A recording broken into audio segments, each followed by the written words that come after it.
அன்புள்ள குளோபல் நேயர்களுக்கு சாந்தியும் சமாதானமும் உண்டாவதாக. சகோதரர்களே, அண்மையில் பெயரளவிலே ஏற்பட்ட இஸ்ரேல் ஹமாஸ் சமாதானத்தின் போது அனைத்து பணைய கைதிகளையும் ஹமாஸ் போராளிகள் விடுதலை செய்தனர். இவ்வாறு விடுதலை செய்யப்பட்டு சென்ற இஸ்ரேலியர்கள் தங்களுடைய நாட்டில் பல்வேறு தொலைக்காட்சிகளுக்கு நேர்காணல்களை வழங்கினர். தொலைக்காட்சிகளை பொறுத்தவரையில் காசா போராளிகள் தீவிரவாதிகள் என்ற நோக்கிலேயே அந்த தொலைக்காட்சிகள் தங்கள் பார்வையை கொண்டு செல்கின்றன.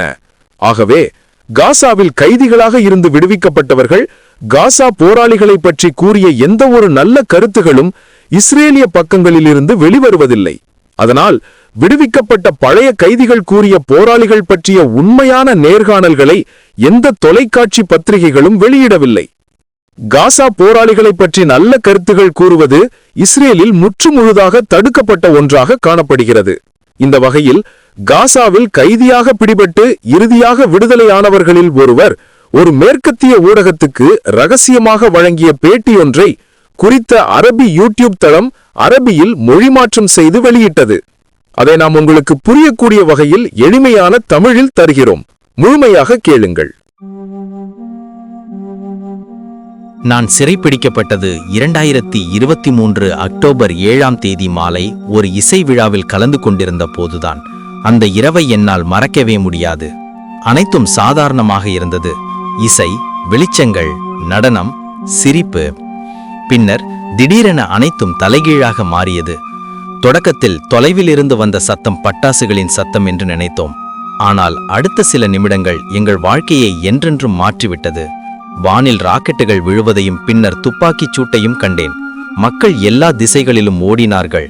அலறல், குழப்பம், எரிந்த கார்கள். நான் ஒரு சிறிய ட்ரக்கின் பின்னால் பதுங்கினேன். ஆயுததாரிகள் மிக விரைவாக இடத்தை ஆக்கிரமித்தனர். எல்லாம் ஒரு திட்டமிட்ட முறையில் நடந்தது. அவர்கள் கண்களுக்கு நாங்கள் வெறும் எண்களாகவே தெரிந்தோம். கைகள் கட்டப்பட்டு கண்கள் கட்டப்பட்டு எங்களை ஒருவர் பின் ஒருவராக இழுத்துச் சென்றனர். எங்கே செல்கிறோம் என்று தெரியவில்லை. நாங்கள் முதலில் சிறிய கார் ஒன்றில் அழைத்துச் செல்லப்பட்டோம். பின்னர் ஒரு குறுகிய சுரண்ட பாதைக்குள். அங்கே காற்று அடைத்தது. சத்தங்கள் அடங்கியிருந்தன. என்னுடன் மற்ற கடத்தப்பட்டவர்களும் இருந்தனர். சிலர் காயமடைந்திருந்தனர். சுரங்கப்பாதைகள் மிக குறுகலாக, சில இடங்களில் சேராகவும் சில இடங்களில் சிமெண்டாலும் கட்டப்பட்டிருந்தன. நான் ஒரு முடிவே இல்லாத நிலத்தடி உலகத்தில் இருப்பது போல் உணர்ந்தேன். இரவு பகல் எதுவென்று தெரியவில்லை. ஒரு சிறிய விளக்கிலிருந்து வரும் ஒளியைத் தவிர வேறு வெளிச்சம் இல்லை. நான் ஒரு சிறை கைதியாக மாறிவிட்டேன் என்பதை அப்போதுதான் உணர்ந்தேன். முதல் பயணத்திற்கு பிறகு ஒரு சிறிய அறைக்குள் அடைக்கப்பட்டோம். அது நிலத்தடியில் இருந்ததா அல்லது இடிபாடுகளுக்கு இடையில் இருந்ததா என்று தெரியவில்லை. நாங்கள் சூரியனை பார்க்கவில்லை. நேரம் தெரியவில்லை.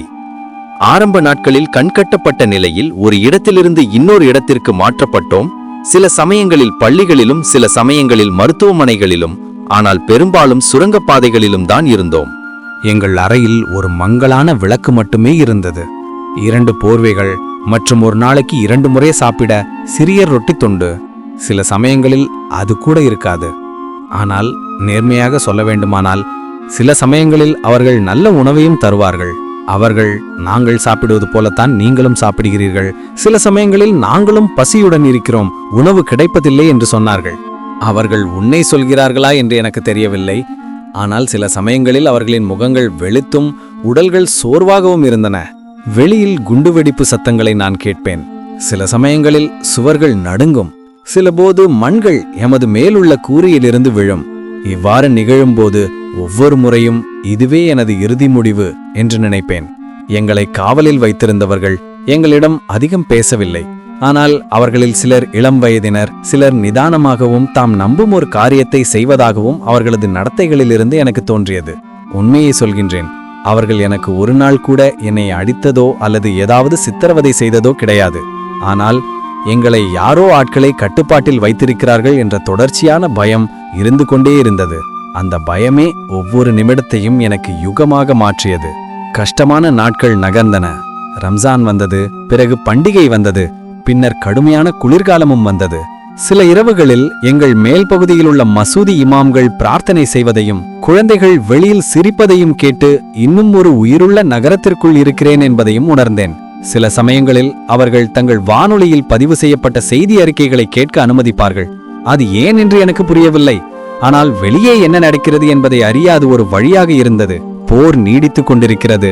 அனைத்தும் மாறிவிட்டது என்பதை அதன் மூலம்தான் தெரிந்து கொண்டேன்.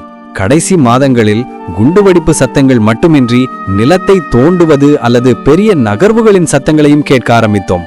அப்போது வெளியே ஏதோ நடக்கிறதே என்று உணர்ந்தேன். பின்னர் போர் நிறுத்தம் பற்றி பேசத் தொடங்கினர். அப்போதுதான் நான் ஒரு நாள் வெளியே வருவேன் என்று நம்பத் தொடங்கினேன். ஆனால் முழுமையாக நம்பவில்லை. 2 வருடங்களுக்கு பிறகு முதல் முறையாக சூரிய ஒளியை கண்டபோதுதான் நான் உயிருடன் இருக்கிறேன் என்பதை நம்ப முடிந்தது. நான் விடுவிக்கப்பட்டேன். ஆனால் என்னுள் ஏதோ இன்னும் அங்கேயே சிக்கியுள்ளது. அந்த சத்தங்கள், அந்த சுரங்கப்பாதைகள், நான் பார்த்த முகங்கள். நான் இப்போது விரும்புவது இதுதான். அவர்கள் செய்திருப்பது நாம் கற்பனை செய்ததைப் போல் இல்லை. செய்திகளில் பேசும் சுரங்கங்கள் வெறுமலே குழிகள் அல்ல. அது நிலத்தடிக்கு அடியில் உள்ள ஒரு முழு உலகம். ஒன்றோடொன்று பின்னி பிணைந்த வலைநடைப்புகள், அறைகள், நடைபாதைகள் மற்றும் ஒரு பகுதியிலிருந்து இன்னொரு பகுதிக்கு இரும்பு கதவுகள் உள்ளன. அங்கு வாழ்பவர்கள், சண்டையிடுபவர்கள், பல வருடங்கள் மறைந்திருக்கக்கூடிய வசதிகள் அங்கு உள்ளது. நான் அங்கு பார்த்தவர்கள் தாம் செய்வது முற்றிலும் சரியென நம்புவதாகவே அவர்களின் பேச்சு மற்றும் நடத்தைகளிலிருந்து எனக்கு தோன்றியது. அவர்களின் பார்வைகள் கடினமான காலத்தருணங்களில் கூட உறுதியாக இருந்தது போலவே எனக்கு தோன்றியது.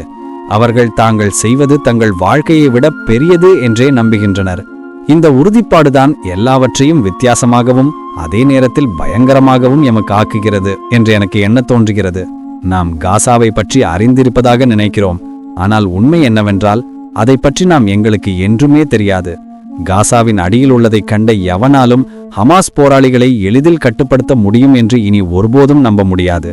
நாம் இருந்த இடம் வெறும் சுரங்கம் அல்லது அதைவிட பெரிதாக ஒரு நகரம் என்று செல்வது கூட பொருத்தமல்ல. ஒரு பிரம்மாண்டமான சிக்கலான இடங்களும் அவர்களின் நம்பிக்கைகளும். நான் வெளிப்படையாகவே சொல்கிறேன், இனி ஒரு போர் வரக்கூடாது என்று நான் விரும்புகிறேன். ஏனென்றால் அங்கே அவர்கள் கட்டமைத்துள்ள இன்னொரு மோதலை கற்பனை செய்ய முடியாததாக ஆக்குகிறது. நாம் பார்த்ததெல்லாம் வெறும் ஆயுதப்போர். ஆனால் அங்கே பதுங்கு குழியில் நடத்தப்படுவது நம்பிக்கை மற்றும் அறிவு போர் என்பதையும் எனக்கு புரிய வைத்தது. நான் சிறையிலிருந்து இன்று வெளியே வந்து கூட என் எண்ணங்களின் ஒரு பகுதி நான் இருந்த சுரங்கத்தின் அந்த தொலைதூர நடைபாதைகளும் அதன் நிசப்தமான அமைதியும் தான் இன்னும் எனக்குள் ஊசலாடுகிறது.